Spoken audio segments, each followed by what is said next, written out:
Bonjour et bienvenue à toutes et à tous dans la quotidienne des marchés du FX du lundi 1er juillet 2013. Les principaux indices américains ont terminé la séance de trading de vendredi de façon mitigée.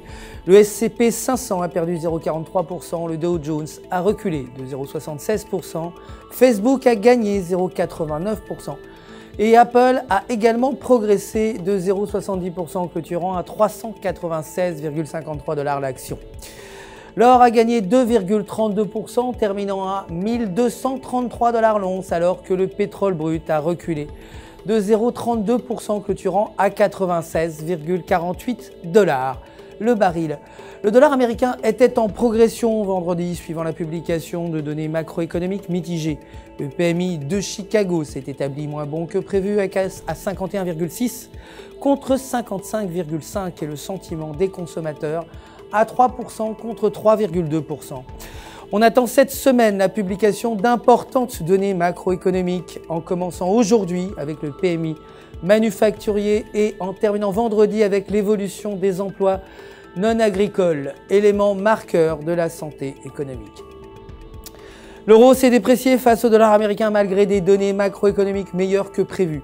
Sur le graphique en données de 8 heures, la paire euro-US dollar n'a pas réussi à dépasser les 50% du retracement de Fibonacci situé à 1,3104.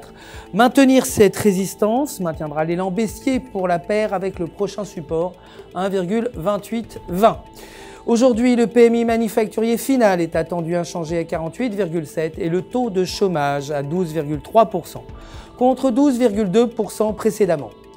La livre sterling, quant à elle, s'est dépréciée face au dollar américain alors que l'indice des prix des logements établi par Nationwide est sorti moins bon que prévu.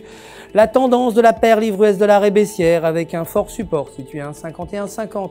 Si la paire croise en dessous de ce niveau, elle pourrait se tourner vers les 1,5000. En revanche, dépasser 1,5300 pourrait mener la paire à la résistance de 1,5400. Aujourd'hui, le PMI manufacturier est attendu inchangé à 51,3.